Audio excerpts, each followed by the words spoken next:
মদিনার সবচাইতে গরিব সাহাবী বেলাল রাদিয়াল্লাহু তাআলা আনহু লজ্জাস্থান ঢাকার জন্য শুধু একটা জামা ছিল, গায়ে দেওয়ার মতো কোনো জামা নাই।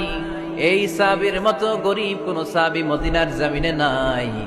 এই বেলাল রাদিয়াল্লাহু তাআলা আনহুকে বিশ্বনবী ডেকে বললেন, ইয়া বেলাল আনফিক ইয়া বেলাল লা তাখশা মিন যিল আরশি ইকলালা। ও বেলাল, আল্লাহর রাস্তায় দান করো, কারণ আমার আল্লাহর ধনভাণ্ডারের কমতি নাই। সাইয়েদনা বেলাল রাদিয়াল্লাহু তাআলা আনহু সবচেয়ে গরিব। শুনতেছেন, বুঝতেছেন? সবচেয়ে গরিব। ডাউন পার্টটা ঢাকার মতো একটা গার্মেন্ট ছিল, একটা কাপড়, এটা পেঁচায় আসতো, নামাজ পড়তো। গায়ে রাখার মতো কোনো জামা নাই, আর খাবার দাবার টাকা পয়সা বলতে নাই। ওই সাহাবীর বিষ্ণু ইসলাম বললেন, আনফিক বেলাল, বেলাল তুমিও দান কর, তুমিও দাও, দানের হাতকে প্রশস্ত করে দাও। আনফিক ইয়া ইবনা আদম উনফিক আলাইক, হে বনি আদম দাও, দিলে আমি তোমারে দেব।